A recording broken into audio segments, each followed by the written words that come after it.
मी श्रीकृष्ण वासुदेव झाडोकार एका शेतकऱ्या शेतात आलेला यांना केळीच्या पिकावर काय वापरलं हे आपण ऐकून घेऊ. आपलं पूर्ण नाव?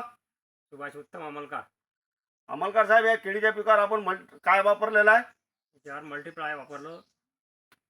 बरं, मल्टीप्लायर वापरल्यानंतर तुम्हाला काय फरक दिसते तुमच्या केळीच्या यातला? फरक म्हणजे एकदम म्हणजे हिरवीगार पडते. हिरवीगार आहे. आणि तुमच्या या घडाची साईज? घडाची साईज वाढलेला आहे. बुंदा तुमचा हा बुंदाही मोठा व्हायला. बुंदाही मोठा व्हायला. हा. आणि ज्यानं फक्त रासायनिक खतच दिलेलं आहे त्याच्या केळीला आणि तुमच्या केळीतला फरक काय आहे? लय फरक आहे. लय फरक आहे.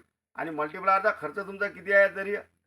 काय फक्त 2 वेळेस मारलं मी ना, 1001 किलो. 1001 किलो. हा. आणि कुठल्या कुठल्या पिकाला वापरलं? केळीला वापरलं फक्त. केळीला वापरलं. याच्यातून शेतकऱ्याला आपण काय सांग, मल्टीप्लायर वापरा की नका वापरू? नाही, मल्टीप्लाय वापरा.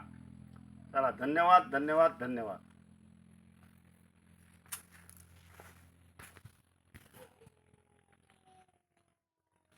चिकळा काळा कुत्री हा घ्या या. हा मस्त आहे. सगळाच घेतो हे पाना. आयुर्वेदिक मग ते काय ह्याच्यात काय पिकाला ऑन करायला आलं की नाही?